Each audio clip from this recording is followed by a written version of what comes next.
देने के लिए।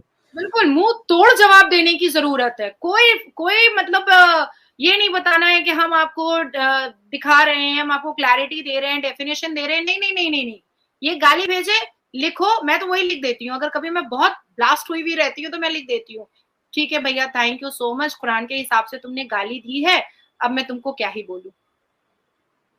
मैं यही लिख देती हूँ। बिल्कुल।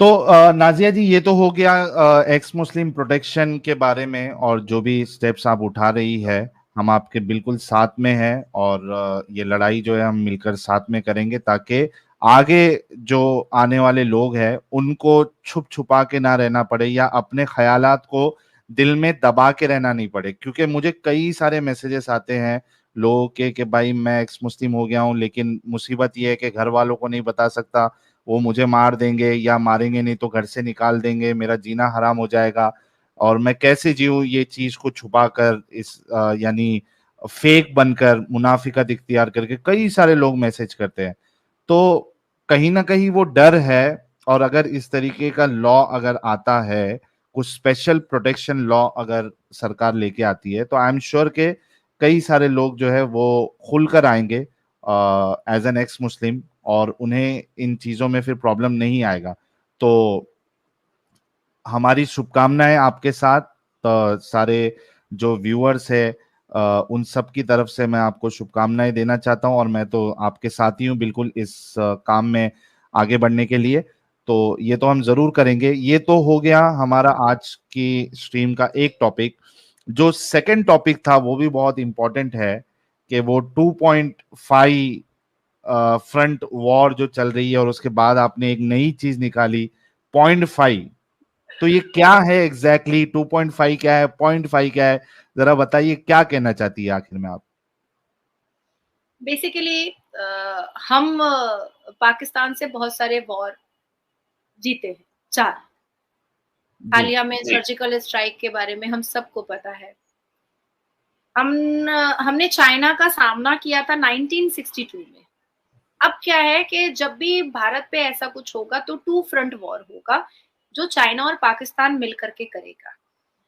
तो बहुत सारे कन्फ्रंटेशंस, जब बहुत पढ़े लिखे लोग एक साथ बैठते हैं तो ये बातें उठती हैं कि 2 फ्रंट वॉर के लिए हम कितने रेडी हैं। और जो भारत के बहुत रिस्पॉन्सिबल लोग होते हैं, जो कानून के तहत काम करते हैं, जो आर्मी चीफ होते हैं, इन लोगों के सराउंडिंग में ये सारी बातें उठती हैं।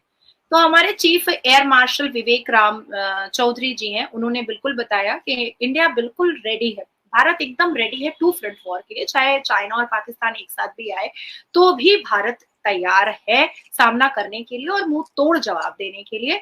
भारत में हर चीज की फैसिलिटीज अब है।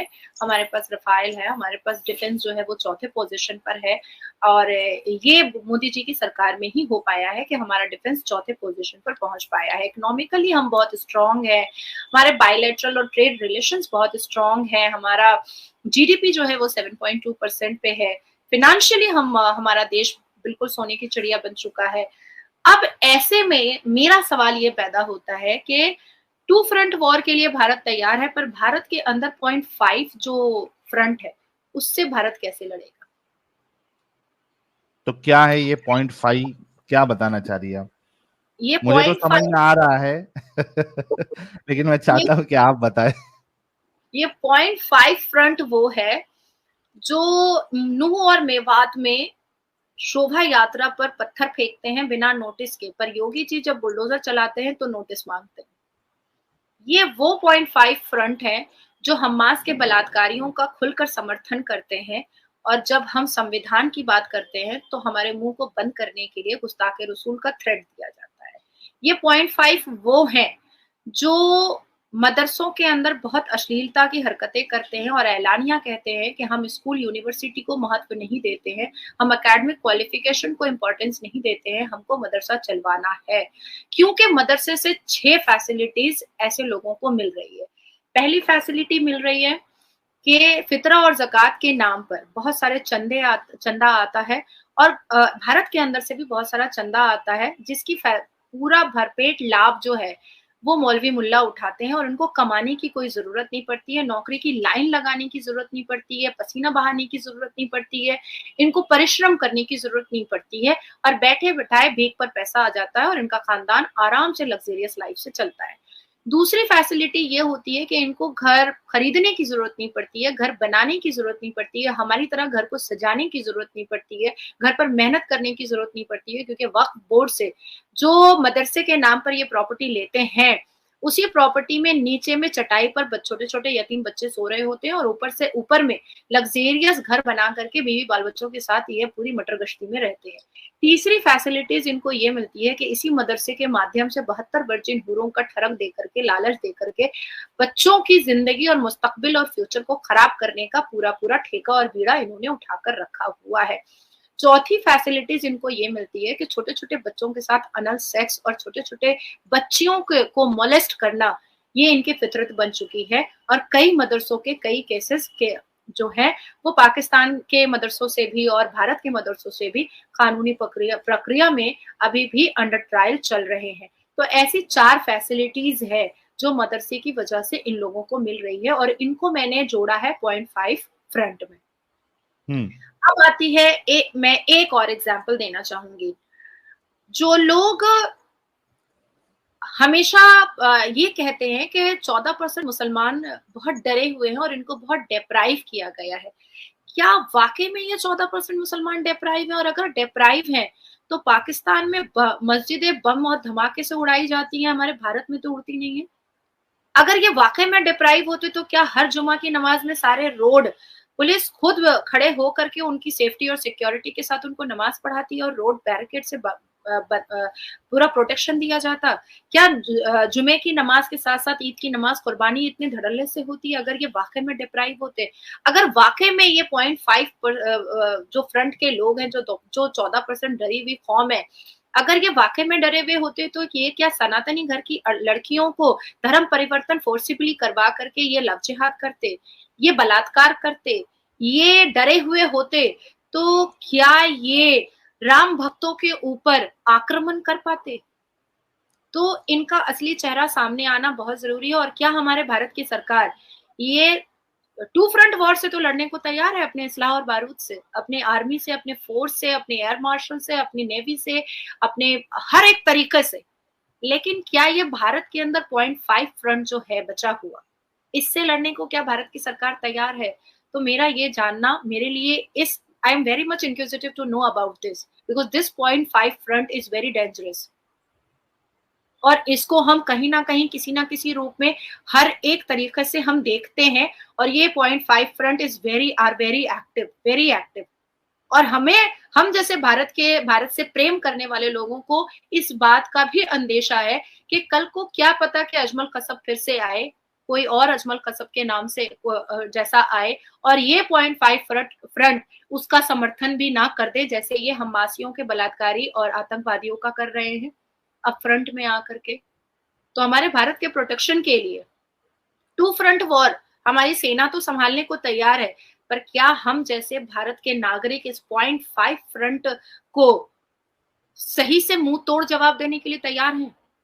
क्या भारत के 82.7% इस 0.5 फ्रंट को सही से भारत के अंदर समझाने को तैयार है कि तुम कट्टर हो तो हम पत्थर हैं?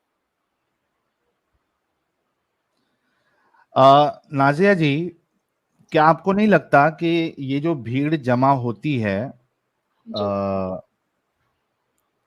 इसका जो मेजर रीजन है, जो बहुत बड़ी वजह है, वो खुद मौलवी हजरात है जो मदरसों से या मस्जिदों से ऐलान करवाते हैं जुमा की नमाज के बाद, जुमा के खुतबों में? क्या आपको नहीं लगता कि हमारी जो अथॉरिटीज है या गवर्नमेंट है, अगर ये जो 0.5 आप जो फ्रंट बता रही है, इसको अगर डिसमेंटल करना है तो इनको एक बड़ी जबरदस्त तरीके से इन मौलवियों पर अपनी पकड़ रखना चाहिए, ताकि ये जो आम मुसलमान है, और जाहिर सी बात है कि ये जितने लोग जमा होते हैं, ये जैसे भेड़ को हाका नहीं जाता है, वो तो जानवरों को, बकरियों का जो रेड़ा होता है, क्या कहते हैं, रेड़ा कहते हैं, जो भी है, तो वो जैसे वो हाकने वाला उनको लेके जाता है वैसे वो चलते। तो यहाँ भी मिसाल वैसी ही है।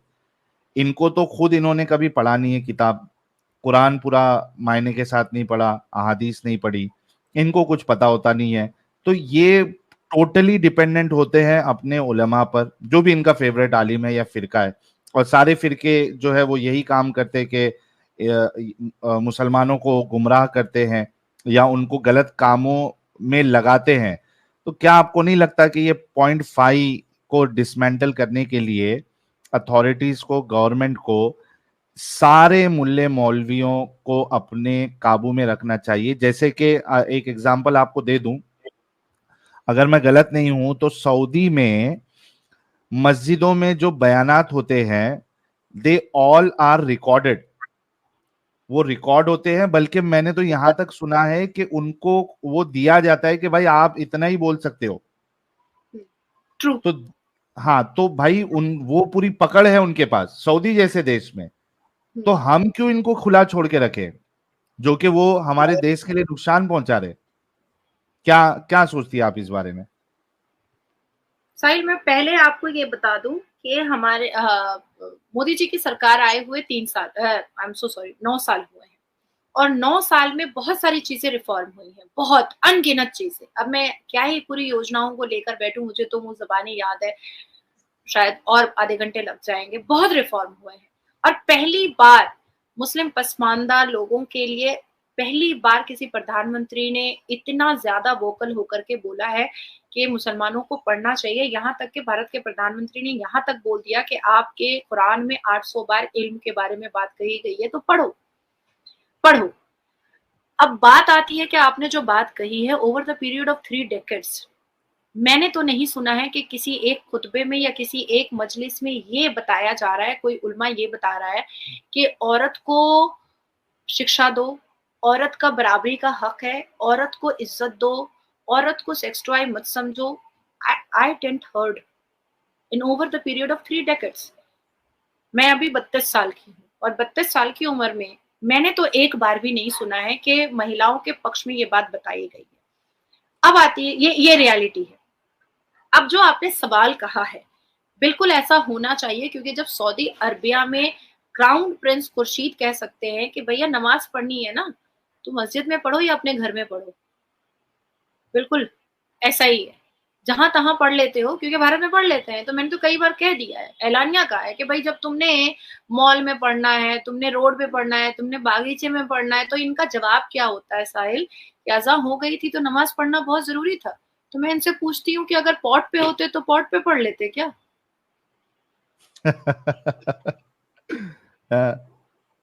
तो सवाल तो मेरा सही है, इसमें बुरा मानने की तो कोई जरूरत नहीं है। सवाल भाई फ्रीडम ऑफ स्पीच सिर्फ ये .5 फ्रंट के पास तो नहीं हो सकता है ना, हमारे पास भी तो हो सकता है। हम भी तो फ्रीडम ऑफ स्पीच का लाभ उठा ही सकते हैं ना। जब ये उठा रहे हैं तो हम भी उठा सकते हैं। ये भारत में रह करके, भारत का खा करके, भारत में सुरक्षित रह करके भारत के प्रधानमंत्री को रोज गालियां देते हैं और सीना ठोक कर रहते हैं, योजनाओं का लाभ उठाते हैं और भारत के प्रधानमंत्री को बड़े मजे से मनाएंगे, डिफेम करते हैं और कहते हैं फ्रीडम ऑफ स्पीच है।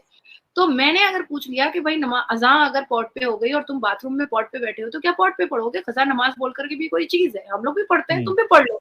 तो जब तो फिर मस्जिदें तोड़वा देते हैं, अकेडमिक क्वालिफिकेशन की जगह बना देते हैं।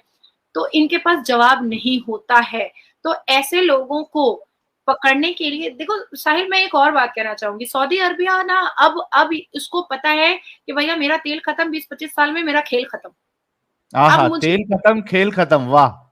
हाँ, तो अभी इनको क्या करना पड़ेगा? अभी इनको एकेडमिक की तरफ जाना पड़ेगा। आईआईटी रुड़की को हमारे हमारे भारत के ही आईआईटी को लिया है सऊदी अरबिया ने। तो बहुत सारे बायलैटरल रिलेशन जो है वो हमारे भारत के साथ सऊदी अरबिया के हुए हैं, बहरीन के हुए हैं, इजिप्ट के हुए हैं, इंडोनेशिया के हुए हैं। तो इनको अभी बिजनेस करना है, इनको अभी अपने देश को चलाना है। कितना दिन कुआं खोदेगा और तेल पिएगा और पिलाएगा? तो इनको समझ में आ चुका है कि अब हमें बिजनेस पर उतरना पड़ेगा। अभी आईपीएल को सऊदी अरबिया जो है, प्रिंस क्राउन जो है वो यूएई खरीद रहा है, तो ये बिजनेस पर अब उतर रहे हैं। लेकिन ये बात भारत के मुसलमानों को इसलिए नहीं पता है क्योंकि इनको कारोबार करके, मेहनत करके कमाना नहीं है, इनको चंदा वसूली करनी है, इनको फितरा ज़कात भीख पर रहना है। मांगो दे दो, अल्लाह के नाम पे दे दो, फितरा दे दो, ज़कात दे दो, एक अरबिक नाम दे देना है ताकि सनातनी समझे नहीं कि फितरा होता क्या है, ज़कात होता क्या है। जब इनको हम जैसे लोग आकर के समझाते हैं सनातनियों के फितरा और ज़कात का मतलब भीख होती है, तब समझ में वो ये इतना कड़क कड़क आयरन किया हुआ कुर्ता पजामा पहन करके निकलता है भीख मांगने के लिए। तो ऐसे लोगों को अब पकड़ने की का वक्त आ चुका है। और मुझे ऐसा लगता है कि इनके साथ बैठ करके कन्फ्रंटेशन करने की जरूरत है कि आप चाहते क्या हैं। पहले इनकी राय सुनने की जरूरत है, क्योंकि मेरे जैसा मुसलमान इस भारत की महिलाओं को शिक्षित देखना चाहता है। मेरे जैसी मुसलमान लड़की भारत की महिलाओं को बड़े बड़े पदों पर देखना चाहती हूँ। मैं चाहती हूँ कि मुस्लिम बेटियां आईएएस बने, आईपीएस बने, इंजीनियर बने, डॉक्टर बने, जज बने, मजिस्ट्रेट बने, वकील बने। मतलब जहां मैं देखूं वहां हर एक जगह पर 2-4 पदों पे, बड़े पदों पर मैं मुसलमान बेटियों को देखना चाहती हूँ। और मुसलमान बेटियां तभी पढ़ पाएंगी, तभी वोकल हो पाएंगी, तभी अपनी जुबान को खोल पाएंगी जब इनके शिकंजे से ये बाहर निकलेंगी तब। लेकिन मैं अपना एक एक्सपीरियंस बताना चाहता हूँ नाजिया जी। एक आपको और इक्का दुक्का लोगों को छोड़ के हमारा एक्सपीरियंस यही है यहाँ पे, चूंकि हम 2 साल से डिस्कशन कर रहे हैं, दो नहीं तकरीबन 2.5-3 साल से, कि हमने देखा है कि यहाँ पे हमसे जो बात करने आता है, चाहे वो इंजीनियर हो, सीए हो, साइंटिस्ट हो, सब तरीके के लोग आ चुके हैं इधर। Scientist, CA, engineer, IT engineer, civil engineer, सब तरीके के इंजीनियर, डॉक्टर्स, सारे लोग आ चुके हैं, पढ़े लिखे, अनपढ़, पीएचडी वाले। हमने ये देखा है कि जब वो इस्लाम पे बात करते हैं तो वो दिमागी अपंगता अपनी जाहिर कर ही देते हैं। तो मुझे ऐसा लगता है कि अगर आप जैसे भी बन गए तो भी बहुत अच्छी बात होगी। देखते हैं, उम्मीद करते हैं। बोलना चाहूंगी, देखो मुझे जी किसी भी धर्म से, मैं देखो संविधान में हाथ में ली हुई हूँ और मैं किसी भी धर्म से ज्यादा मैं इस कॉन्स्टिट्यूशन को बहुत वैल्यू करती हूँ। मेरी जिंदगी में संविधान से बढ़कर कुछ भी नहीं है। मेरे घर की रोटी रोजी मेरे इस प्रोफेशन से चलती है, तो मैं इसके लिए बहुत लॉयल हूँ। वाह। मैं किसी भी धर्म को खराब नहीं कहती हूँ और ना कहना चाहूंगी। मैं नहीं कहूंगी आप अपने धर्म, क्रिश्चियन अपना धर्म माने, यहूदी अपना धर्म माने, हर कोई अपने अपने धर्म का मान मर्तबा बिल्कुल रखे और होना भी चाहिए, बिल्कुल होना चाहिए। पर राइट को राइट और रॉन्ग को रॉन्ग, ब्लैक को ब्लैक और व्हाइट को व्हाइट एग्जैक्टली। बोलने की हिम्मत रखनी चाहिए, हिम्मत रखनी चाहिए। अब आती है बात के लोग कहते हैं कि कुछ ऐसे लोग अभी अभी बाहर आ गए हैं जो इस्लाम धर्म को बदनाम करते हैं। नहीं, बदनाम नहीं किया जा रहा है, बिल्कुल नहीं किया जा रहा है। आने वाले मुस्तकबिल में, फ्यूचर में हम अपने युवाओं को बचाने की कोशिश कर रहे हैं, क्योंकि हमने हनुमान चालीसा पढ़ते हुए किसी को जैकेट में बम लगाते हुए, लगाकर फटते हुए नहीं देखा है। हमने अल्लाह अकबर और अल जिहाद के नारे पर ही फटते हुए देखा है। तो कोई सही भी बात। इस्लाम को बदनाम नहीं कर रहा है। किसी ने ये नहीं कहा Jesus Christ God help me और फट गया। ये हमने नहीं देखा, यहाँ तक के भारत में नहीं देखा, यहाँ तक के फॉरेन कंट्रीज में नहीं देखा। अभी देखो आप, बहुत बहुत छोटी सी बात है, बहुत मामूली सी बात है। फ्रांस में एक केस फाइल हुआ था वहां के कोर्ट में, वहां के टॉप कोर्ट में, और वहां पर कुछ मुसलमान महिलाओं ने कहा कि हम हिजाब पहनेंगे। फ्रांस के कोर्ट ने, पता है साहिल आपको क्या बात कहा कि ठीक है, जी अगर आपके मजहब की बात है तो आप अपने मजहब की किताब में दिखा दीजिए कि लफ्ज हिजाब लिखा हुआ है, बोरका लिखा हुआ है, दिखा दीजिए। नहीं दिखा पाए, इस्लामिक प्रीचर नहीं दिखा पाए और वो केस खत्म कर दिया गया। ऊपर से पेनल्टी दे करके खत्म किया गया। पेनल्टी दे करके जो वकील खड़े हुए थे उनको पेनल्टी दी गई और खत्म कर दिया गया कि भाई आप तो दिखा ही नहीं पाए। लफ्ज जिल्बाब दिखा पा रहे हैं आप, जिसका मतलब होता है अरबिक में जिल्बाब और उसके इंग्लिश में मतलब होती है लूजर आउटफिट। तो बुर्का और नकाब तो नहीं दिखा पाए आप। तो उसी तरीके से मैं एक जोक जाते जाते सुना देती हूँ कि एक बार एक लड़का अल जिहाद के नाम पर एक जगह 72 वर्जिन हुरों के लालच में बम फोड़ने गए, काफिरों को मार। ठीक है, हाँ। सुनो। बहुत अच्छा है। हालांकि मैं अभी उस कंट्री का नाम नहीं बताऊंगी, ये फैक्ट है, ये गूगल पे सर्च किया जा सकता है, ये हो चुका है, पर मैं उस कंट्री का नाम अभी नहीं बताऊंगी। नेक्स्ट सेशन पे जब हम लोग बैठेंगे तो मैं इसको पूरा 10-15 मिनट पूरा डिटेल्स बताऊंगी। तो अनफॉर्चुनेट वहां के जितने भी लॉ एंड ऑर्डर जो हैं वो उनको पता चल गया कि कुछ मुस्लिम समुदाय के लोग हैं जो बम फोड़ने के लिए जा रहे हैं, तो वो बम फुस हो गया, फुट नहीं पाया। पर जिस हिसाब से उस लड़के को पकड़ा गया था, वो लड़का उस वक्त फेंट हो गया, बेहोश हो गया। ठीक है, उसकी आंख या हॉस्पिटल में, और 4-5 फॉरेनर नर्स जो होती है, हाय फॉरेनर हाय हाय हाय हाय, नर्स खड़ी होती जो है। समझ में आ रहा है। वो आधे घंटे उसको लग गया ये समझाने में कि ये 72 वर्जिन हूर में से 4 हूर नहीं है, ये नर्स है और तुम हॉस्पिटल में। हाँ। ठीक है, ये आधे घंटे उसको ये समझाने में लगा है कि ये तुम मरे नहीं, तुम जिंदा हो, और ये 72 वर्जिन हूरों में से 4 हूरें नहीं है, ये नर्सेज है इस हॉस्पिटल की, और तुम जिंदा हो, तुम सांस ले रहे हो, तुमको हम पिंच कर सकते हैं, तुम हमें सुन रहे हो। नहीं, और वो 72 वो एटलीस्ट इस बात पे तो कंफ्यूज हुआ होगा कि जिस तरीके का डिस्क्रिप्शन हूरो का बताया है, तो वो तो ऐसे व्हाइट कपड़े में, नर्स के कपड़ों में तो नहीं होगी। उसके तो तो 70-70 लिबास होंगे, वो भी ट्रांसपेरेंट। देखो, धरती से सुनते सुनते सुनते सुनते बड़ा होता है 72 वर्जिन हूर, 72 वर्जिन हूर, 72 वर्जिन हूर। उस वक्त जब सामने हूरें आती होंगी तो वो मुफ्ती तारिक जमील है और मौलाना मुफ्ती तारिक मसूद है, उसकी बातों को खो देता होगा कि भाई अभी जो मिल गया है उसको लपक लो, पहले उसको बोले लपको, ये बाद में इतना 135 भी को मिल गया, देखेंगे। ये बड़ी बात है। इतना मिल गया वो भी काफी है। ठीक है, अभी हालिया में मैं उस न्यूज में भी थी, डिबेट में, कि मौलाना तारिक जमील का बेटा असीम हाँ। जमील जो है वो मर गया। तो मैंने कहा कि इसमें रोने की क्या बात है, तारिक जमील रो क्यों रहे हैं भाई, उनको तो मुसल्ला बिछा करके शुक्राने की नमाज पढ़नी चाहिए, क्योंकि वो उनका बेटा 72 वर्जिन हूर के पास चला गया अपनी ठरक मिटाने के लिए, ये तो उनके लिए बहुत खुशखबरी की बात है। सेम 72 वर्जिन हूर के पास बेटा गया है, फिर बड़ा बेटा जाएगा, फिर छोटा बेटा जाएगा, फिर तारिक तारिक जमील खुद भी जाएंगे सेम 72 वर्जिन हूर के पास। तो बहुत अच्छी बात है ये तो। वाह वाह। अच्छा, हमारे बहुत ही अजीज, बहुत ही प्यारे, और हम सबके दिल की धड़कन जो है, वो कमेंट में मौजूद थी, कमेंट जिहाद कर रहे थे, none other than our own Adam सीकर साहब। तो मुझे